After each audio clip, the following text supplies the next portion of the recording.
G'day, mate. Welcome to Friday Facts 322. We got a new particle system. I got a new particle mojo. Hey, mate. Hello.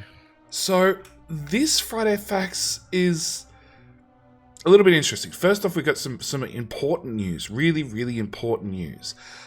They will probably not hit 17.99. But we're going to have 18 soon. At least that's what it sort of implies.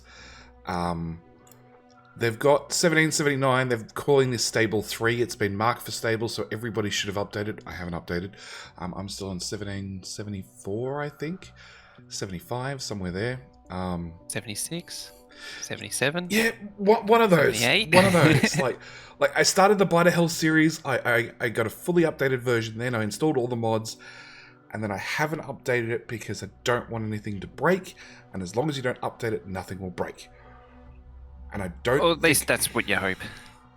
And the only patch that's gone in is an interesting patch, an interesting bug that I found out after it had already been fixed. That if you ghost down something like assemblers, and then you, after the bots leave your inventory with those assemblers, and fly them over to put them down, and then use Upgrade Planner to upgrade them to the next level, the bots automatically put down that level item. So I put down Assembler 3s, I Upgrade Planner them to by mistake, to Assembler 3s, and then the 3s got placed even though I only had the research unlocked for 2s. So... Oh, wait. I was confused there because you said you put... Yeah, I know, I said yes. 3s twice. Yeah. No, I put down 2s, I Upgrade Planner to 3s by mistake because I did a whole row which was 1s and 2s. And just expected the other ones to just get marked for, those a bit upgraded eventually. And lo and behold, some 3s showed up magically. So... Hooray! Free assembly machine 3s. Yeah, considering I just unlocked 2, not bad. The catch is, it's already been fixed. So there you go. But I think that's the only bug I've found being like 5 versions old that actually affects me. And it's just like, don't accidentally use Upgrade Planner far too fast. Pretty much it.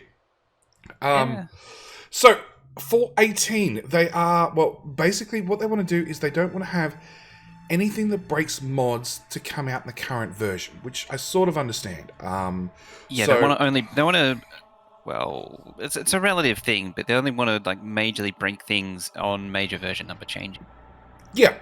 So, and the simple part of that is, like, don't remove API features. I don't think they've ever removed any of them. Don't... Only back in way long ago. Like really, really early. But don't rename things, don't change APIs, or don't remove APIs, and that's pretty much it. In saying that, they did rename a bunch of stuff in, I think, 16 to 17. 16 to 17, and I think it was 1735. They renamed some stuff as well, which broke a whole heap of mods. But yeah, it means that the character GUI and the color correction, which are going to break mods, they know it's going to break mods. The color correction, maybe not so much. Things will look out of place. Those two, they're going to push them to 18, which is fine, I guess. And they've already, and this is the thing, we've internally started merging these 18 features into our master branch. So that implies the color correction which we've seen is already done, and it also done and potentially in 18 and running. Well, in 18.0 when we finally see it, but it also implies the character GUI is actually having something done about it. Yeah, which is a promising sign. Yeah. Not so promising part is the merging into master branch, because the time between when I can remember that said to have been happened, and then a major version coming out, it could be anywhere from 3 to 8 months. It could be next week. It could be not till, I don't know, when they say they're going to release September. It could be September. October. Yeah, it could be next October. Yeah, could be January. Could be Feb 30. It could be any day. We don't know. But like, the fact that they say they've merged them in means hopefully the character GUI is coming along, because the character GUI is a big one, and that's going to definitely break mods. Color correction might break mods, but also the other thing they spoke about a long time ago, and we haven't seen any updates on, is the blueprint library. Now, We're still not seeing any updates on. Yeah, I can't think of any mods that interact with the blueprint library. So it probably won't break it. Actually, no, the empty miner tool interacts with it. Yeah. So there's possibility that something might break if they play with the blueprints. I'm gonna take the cynical, pessimistic route and say they're not touching the blueprint library in any major way. In actuality, I'm going to take the route that they're not playing with it in 17, and hopefully it's something we see in 18 because it still needs a rework. Or it's going to be an 18 to 19 blueprint library DLC. Yeah. Oh, look, it's one of those DLCs that people would pay for. I think we mentioned it before that if Spidertron came out, people would just pay for it. Like $5 DLC to have your very own Spidertron, people would pay for it. No, not an argument. People would still pay for it if the blueprint library was changed to a loot box. So your blueprints are packaged up into loot boxes that randomly drop. Oh, no. No. Like your oil build is now a rare drop, 2% chance. No. The blueprint library is something I'm really, really looking forward to. It's one of those... The rework has so many things they've spoken about. The main ones, to me at least, is that inside my blueprint book, I can put an upgrade planner and I can put a deconstruction planner. And it's something like your make everything. I know Mojo's got his special one that's full of combinators and smarts and robots and all sorts of stuff. But mine works on belts. And I want to be able to put down, like, I've unlocked belt technology. I want to put down, the first one that just does belts. And then I want to use an upgrade planner to upgrade inserters to go faster as I unlock that technology. And then I want to put down the next one, which adds, like, storage boxes and that sort of stuff. Then I want to put a decon planner to remove, like, yellow undergrounds and extend them out to red undergrounds with my next section of my blueprint. So I want to have a very, very thorough blueprint library of something like a make everything workshop, mall, whatever you want to call it, and be able to have, like, a whole bunch of blueprints. It's like, this is step 1, step 2, step 3, step 4. Because I think this playthrough is the first playthrough I've ever bothered to actually carry any sort of make everything blueprint from one game to the next. I've normally just built it by hand. So yeah, blueprint library is something I'm really curious about. I really want to see, especially for those features. It's one of those things that I'm not getting hyped up for because this has been talked about since, like, version 15. I know it has. Since it came out, they're talking about improving it. I know it has, and yeah, the blueprint books have made such a big difference, but it's having that, being able to have that complete book that just lets me do complex builds like you make everything, and oil's another one. Like, being able to have a blueprint that I just paste over and over itself as I unlock technology, and it upgrades itself through either a decon planner or an upgrade planner or whatever it happens to be. That's what I want. So I guess we wait for 18, which is Feb 30th. Mojo's confirmed it. Yep, we already confirmed Feb 30. Yep. So then we go on the problems with particles. Now, this is something that's been around for forever. Yeah, this has been around for as long as I've been playing. Yep. At least. So particles are literally, like, the most common place you're going to see them is around the ring of a nuke. When you fire off a nuke, you hopefully don't hit yourself. When you kill a spawner or a biter, the blood artifacts that go on the ground. That's really the two main spots you're going to see particles. And they're 99% of the time, they're just little bits of graphical art that bring things to life. And we've got this lovely animation here, which has the particles from one biter and one spawner. And they've replaced all the particles with, like, little debug boxes so you can see them. And the biter is 427 particles and the spawner is 749 particles. That's a lot of stuff. Yeah, imagine if you blew up an entire biter base all at once. Yeah, when you go nuke a whole biter base, you got the nuke is full of particles, every single biter is full of particles, every single spawner is full of particles, because you're hitting the middle of a base. It's full of biters around the spawners. It's quite a bit. It almost make your game lag out quite a bit when you nuke a biter base, the whole biter collection of biters, spawners, and and biters. Even laying down some fire, that'll slow things down a bit. And as it has, since Flamethrower got us buff. Yeah, well, laying down fire will definitely slow down the game, but I think it's nukes are the real big one, and it's the best Nuke part was, is has always been the big one. on a multiplayer map, you can feel when somebody's out biter killing. Oh yeah, as soon as someone launches a nuke, you know. Yeah, Particularly late game. Yeah, you feel it right the way across the map. Personal laser defense to a certain extent as well, which has no particles whatsoever, but you're just getting a lot of kills very, very quickly, which is a lot of particles on the map. Yeah, that's another one. It's generating particles. Yeah.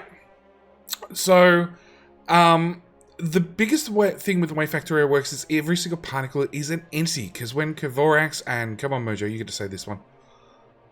Do I have to? Yeah. SLPWND. Trouble is, you maybe look away and now I've got to find it. SLPWND. See, that one, I don't know how you're supposed to pronounce that one because it doesn't have a single vowel in it. It's entirely made up of consonants. I don't know either. I went and updated the voice to text for Chrome, hoping it would bring me luck. It didn't. It's probably meant to be Sipwind or Slipwind. Yeah, something like that. But when Kovorex and the other guy, the other original creator of Factorio, I don't remember him. He was like, I want to say up to like version 10 or 11. My Factorio history is rusty back that far. Really, really, really early on. Was there for the Kickstarter, the launch. Was it a Kickstarter or Indiegogo? Kickstarter. Okay. And then, yeah, disappeared early on into the piece. But yeah, they made a very robust system for managing game objects and their interfaces, the entity system. So every single thing on the game, in the game, is an entity. That is, every inserter, every belt, every single thing is an entity, including all these particles. But one of the things as the game grew bigger is they realized that the entity system was a little bit too heavyweight for some things. And the example they give here is removing items on belts as entities. Because in the past, every single piece of iron on every single belt was an entity, and every single one of them was doing a collision check with the piece in front of it and the piece behind it. And yeah, that was a good way to drop your game to 17 UPS. Yeah, well, I remember talking to Colonel Will, and his mega base was like a quarter of a rocket per minute at 15 UPS. And that was like 11, 12 or something. And then when 12 came out, he suddenly went to 60 again.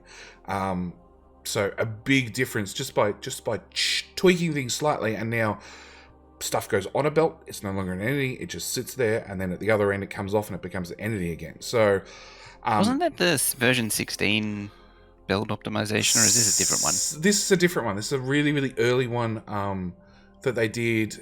It just changed the way some items interacted on belts. That's the one that eliminated fast corners. It was. For those who haven't been playing long enough, when things went around a corner, they compress on the inside and expand on the outside, and things wouldn't get around a corner fast enough, and you'd end up with gaps in your belt. And yeah, you'd lose a little bit of throughput going around the corner. Yeah. So the way around that was to take one belt and split it out to two belts, go around a corner, and then to use a splitter to merge it back to one belt. Fast corners. Yep. Of all the weird things Factorio has in its history, fast corners is definitely at the top of the list. Entities were a big issue, and if we also remember, smoke and terrain decoratives were also entities in the past. So I think it was 15 to 16, they removed smoke as an entity. And in 15, you could turn off smoke, and it just didn't display it, but it still existed, and you still had to calculate in 15 and older versions, turning off smoke didn't actually do anything. It just stopped rendering. It stopped it showing to you, pretty much, but it did all the calculations, did all the rendering calculations, all that sort of stuff. They changed that, and it now meant that, if you went through like a really, really heavy power plant for a mega base, which is also the same time we got nuclear at 16, didn't we? 15, yeah. But prior to that, it was all steam power, and a lot of steam power. So it made a massive difference to those large power plants that when you went anywhere near them, you'd suddenly start lagging out. That and solar, there were only two options. And solar, again, was way more UPS efficient for some reason. So yeah, particles are registered in the game, and they act basically the same way as everything else does. That also means that they have a certain... No, hang on. We're on this paragraph. So, items like grenades, flamethrower, stream damage, atomic bombs, and poison capsules are all entities. Oh, and that's the other thing. So what entities have to do? They have to do pathfinding. So they need to check if they can pathfind. Honestly, blood splatter can pathfind everywhere. Nobody cares. I wouldn't have thought that one would be a thing. Well, I'm assuming it's bound by the same limitations. So it has to do a pathfinding check, even if it can pathfind through everything. I think the only thing it might have to check is like a z-axis in case it fell behind a wall or fell behind a building, but I assume it's still doing some sort of pathfinding check because it's in the code for an entity, and because it's an entity, it has to conform to entity rules. Just my layman's Is it pathfinding assumption. or boundary check? Oh, well, they say pathfinding, and I would assume it's a bit of both. And they do have movement collision checks, such as running into a character, units, and projectiles. Yeah, that's what I was thinking. Something that says it can push in and out of a neighboring tile, but yeah, pathfinding. I don't know what an object. Oh yeah, I guess every object in the entity system, like a car. Yeah. And a biter. Well, biter is it actually makes use of pathfinding. Yeah. That means that even walls, because walls are entity. They are, but I think they're probably flagged with they don't move, and therefore they don't need to pathfind. Whereas technically a particle does move, therefore it probably picking up extra bits of code. Either way, it's all been changed now. So there's lots of things that entities have to do that potentially your blood splatter doesn't really need to have to do. And so, as you can imagine, having thousands of extra energies that the game has to iterate through every tick can start slowing down the simulation. The worst case these days is defending your walls with flamethrowers. And I'm sure Mojo's been to and seen enough shoutcasts of the biter battles to know that when fire... There's a flame startup. Oh boy. Yeah, when fire starts, lots of green dots start popping up. And I do like that, like, on this particular image, you have all the little green dots, which are the ammo rounds coming out of the gun turrets. It's one of those tiny little animations that are in the game that you just you don't realize unless you zoom all the way in. But it's one of those. They're also particles. They're also particles. Yep. So is all the fire, and it's not so much the fire itself; it's the fact that if you've got gun turrets or lasers, they kill the same amount of biters, but over a longer period, spreading out that particle like spam over a longer period, which is less the PC has to calculate per tick. Fire does a very good job of killing everything quickly. Oh yeah, it also has a very good at painting fire particles and fire entities all over the ground, all over biters, all over your wall. Yeah. Anything that just happens to be in firing range. Yeah, look, I'm not denying that the fire does a very good of adding its own particles, but it does a very good job of killing everything within the same very small tick period, which the game has to thoroughly calculate. And as you can see from this image, like, everything has died, or a majority of it has died within, like, one frame. So that's a lot of particles the game has to deal with. And yes, they've got another lovely scene count here of 15,000 entities. Which is a lot. So yeah, flamethrowers versus biters is pretty much the perfect example of the problem. Biters need to check every tick if they will move, when they move, if they'll collide with anything. When the flamethrower stream lands, they do splash damage, which is a area trigger effect. The flamethrower stream also creates fire on the ground, which does a collision check. Every 10 ticks, the fire on the ground will do damage with an area trigger effect. The flamethrowers kill biters very efficiently, so a lot of particles spawn in a very short amount of time, which is that's the biggest thing when it comes to flamethrowers. Like I said, it's just massive.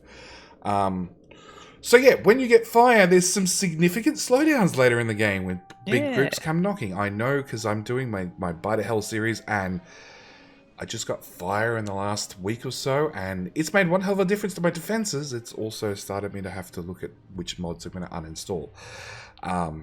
It's funny because way back in version 13 or 4, it was 14, 13 or 14, we played this map called Frontier, which had just come out at the time, and you basically got to push through this wall of biters into this wall of biters, and then deep somewhere behind them is the rocket silo Yeah. where you launch your rocket from. Which is fun And enough, yeah. it makes all sense. It's all well and good. And then we built what we built was the Freedom Tunnel. Well, what Mad Oh Zuri built was god, the I Freedom remember the Turret. Zuris. Yeah, Freedom Tower. Oh god, yep. It was lined with flamethrower turrets. Yep. And getting towards the end, at some point, it created a feedback loop of attracting biters and killing biters and attracting more biters and killing more biters until the game just ground to a halt. So the frontier, it was the frontier scenario, wasn't it? Yeah, Frontier. Yeah. So that's what my Race to the Edge map was actually based on last year. I had Mojo steal and rewrite some of the code to basically do the exact same thing. Except I know of Mad Zuri's little example. He literally built I think it was wide enough for like 3 or 4. It was only like four or 5 tiles wide was the gap that you could walk down with flamethrowers flanking left and right. And yes, it got to the stage it was so deep into biter territory that literally spawners would pop out a biter and they'd come charging straight in. And it would just happen over and over and over. And I think the silo was like 4,000 tiles away. It wasn't actually that far away as well, like 1,000 tiles. Oh, okay. I think 2,000 or 1,500. It's amazing how different the scale has changed. Oh yeah, because our Race to the Edge, I moved it out to 4,000 or 5,000 tiles. It was close enough, but not super close. And yeah, I seem to remember the original code. It was like 1,000 tiles, which was far too easy as far as I was concerned. Even then, I think 4,000 tiles only took us like 20 hours to get to, like clear all the biters, everything, and get to. Yeah, scales change. You should have set it to 500,000 again. There's always next month. You know, put the rocket solo 500,000 tiles, which means what's that? A 1.5 hour each way for a train to get there to unload parts to launch a rocket for an hour and a half for the train to come back with the science. Yeah. Well, actually, if you're looking for ideas, by popular demand, the scenario was updated to version 17, so you can load that up. Oh, okay. I've definitely got something else to do later this afternoon because December 1st is approaching very, very quickly. Anyway, on with the Friday Facts. So we have particle optimization because the answer is when anything is going slow, just give it to R seeding and say fix, please. And that's exactly what happened. So Pensilla first talked to Receding about a rework of how particles function in game. Receding had a lot of ideas. Not all of them worked out, but they did sound nice. So, number 1, they wouldn't be entities. Number 2, they'd work like the smoke does, stored in a continuous block of memory. So, in your RAM, there's just a section that is just used by smoke. It's never released. It's never reassigned. It's just that is where smoke has to fit in. Well, arguably, your RAM should never release smoke. Mojo.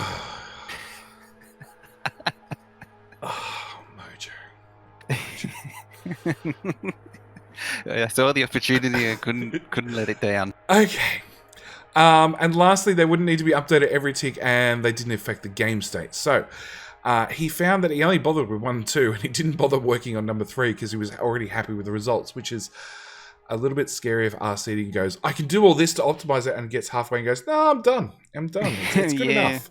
Yeah, 2/3 of the way is more than enough. Yeah. So, the process. First off, he removed particles from being entities, because that sounds like a no-brainer. Because, as we covered already, entities have a lot of performance cost, because they have to do all that pathfinding and all that sort of stuff. If they're no longer an entity, then you can do something entirely different with them.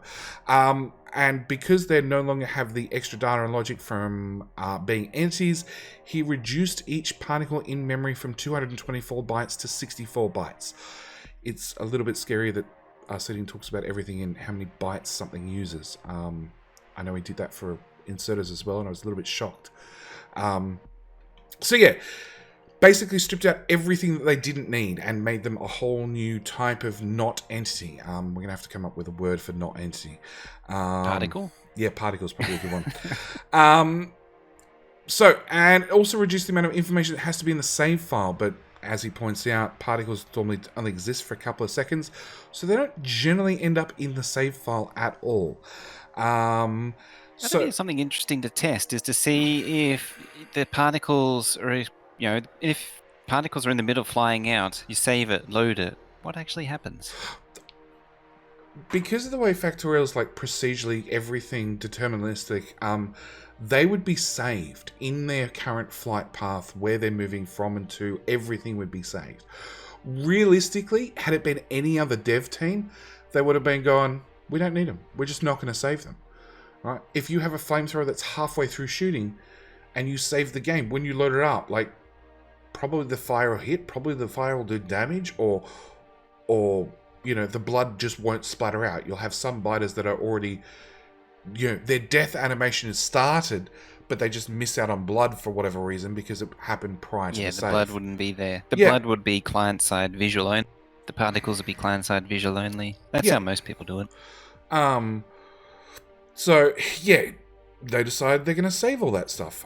Personally, I think it's one of those things I would have probably just thrown over my shoulder and gone, dump, we're not going to bother saving that data. But, Woob is what Woob is, and they save the data anyway. So, he also needed some place to work on the particles, and because they exist for a short amount of time and then go away, rather than storing them in a chunk. So a chunk is 32 tiles by 32 tiles, and it's really important that everything normally stays inside their chunk. In the case of particles, he just didn't give a shit. So he made a new not chunk and called it a particle chunk, which is roughly a chunk, but only good for particles. And he's storing all the information in that. So it sits alongside the normal chunks, but probably doesn't have a lot of the save data that normal chunks do have. Mainly because, they don't last that long. And because he had full control over how these particle chunks work, he could recycle them in memory. So, as I was saying earlier, when you don't have smoke coming from your RAM, he can put stuff into that RAM segment and just keep writing the particle data to that same section of RAM, avoiding the extra CPU cycles to allocate the RAM to do something and then deallocate the RAM as it's no longer needed. So it's just this is this small section we're going to use just for particles. Performance boost, and we've got this this is their test. Their test was to nuke the same biter spawner base over and over and over, which I guess is a pretty good test. Gets the job done. I mean, it's pretty visually apparent what's the difference. Oh yeah, visually it's a massive difference. Like I had Clonan actually reach out to me yesterday and grab my Bite of Hell save file because I have nothing but flamethrowers protecting me. Like the gun turrets are sitting in front, and they're pretty much there as a decoy, so spitters have something to shoot at rather than flamethrowers. It's all about the fire. And so the circular ring is the atomic edge, which for some reason still shows up in both counts. So I'm assuming some of these... that'll be the explosions. Okay, so they're they're entities because they'd have to pathfind and decide what's going to blow up and what's not going to blow up. Yes. To pathfind and wrangle around trees and that sort of thing. Wrangle around through trees, yep. So the old system, max entity update when firing off this nuke was 7 milliseconds. Entity count excluding projectiles was 7,000. Forget all the other numbers, it was 7,000. The new system, max entity update of 2.4 milliseconds with a particle update. So just the particles themselves is a 1.7 millisecond update. So what's that? 4.1 milliseconds total, down from 7. And the entity count, excluding the projectiles again, is 700. So it's 1/10. 1/10, yeah. 10% of the same amount of entities for just removing the particles from the game and splitting them off separately, which is one major difference. I don't know. I'm interested to see this change. I really want to get it in my current game now, please. But yeah, a reduction of 40% is significant. I'm actually curious what happens if they let R-Seeding go and work on number 3 and what other performance improvements he can come back with.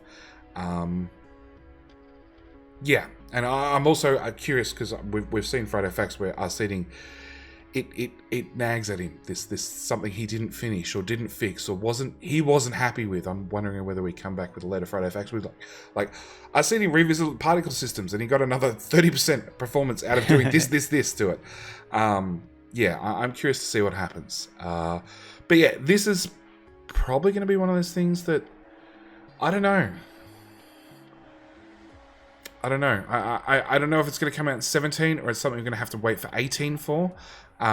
They did mention down the bottom, it also means the graphics team can go a little bit more crazy with particle effects in the future. So I don't know if that means they're going to have some new type of effects they're going to be able to do or what. But yeah, I'm curious when this comes out, what my particular performance improvement is going to be, and also stuff like biter battles, because biter battles, I reckon they'll see a huge boost. Yeah, biter battles. In case you haven't seen them on the channel, like it's a lot of the current tournament. The matches are very, very short, and people don't always get to fire. The previous tournament we had, which was all streamers versus streamers, those matches were like 2 hours plus, and like fire was pretty much guaranteed on every single player's front. And the amount of games where people started lagging out was just about every one of them. I think anything that went over an hour and a half, players started dropping out because they just couldn't keep up. And even we had 1 or 2 where the server couldn't keep up. So yeah. It was just something you don't see every day? No, because I know the grade of that server hardware and it was a pretty good server. So yeah, 9 times out of 10, it's players that couldn't keep up before the server. But I do remember 1 or 2 matches where the server just... It was no longer doing 60-60 either. So yeah, that's pretty much it for Friday Facts. What are we up to? 322? Yes. Yeah, I don't know. Do you use much fire in your playthroughs, Mojo? You probably don't play with biters, do you? Yeah, not as much as they used to. Okay. Mainly because of the slowdowns, and also because of the tedium of biters. Yeah, biters are one of those things that's it's early game to mid-late game, and then I just want to click my fingers and have them all go away. Yeah. I mean, I've done so many of these Death Worlds that I don't care anymore. Yeah, well, look, my current one is Death World was not hard enough. It is Death World settings. It's a half a dozen mods to actually make the biters harder. Like, I have some biters that are immune to fire. I have some that are immune to lasers. I've upped the ante, and then I've just spent the last couple of days looking at console commands to try and up the difficulty once again, because it's still too easy. I don't know, I sort of remember the Death Worlds of 14 and 13, which were just hard, really hard. Those were just really grind fests of just using the flamethrower. Yeah, if you got to flamethrower tech, if you could get out of your base. Yeah, if you could get out of your base, that's true. Or if you just get overrun in like 9 minutes. Yeah. From your biters being attracted by burner mining. Yeah. I like a good Death World that's a challenge the whole way through. And then, yeah, like I said, by the time you get to that medium-late game, you want to just go, get rid of them. Which is what I did my last series. My rocket per minute base, I killed off the biters 3/4 of the way through and suddenly gained like twice my performance back because biters are no longer doing biter things. Anyway, I think that's it for Friday Facts 322. Thank you as always, Mojo, and we'll see you guys next week. All right, bye. Bye-bye.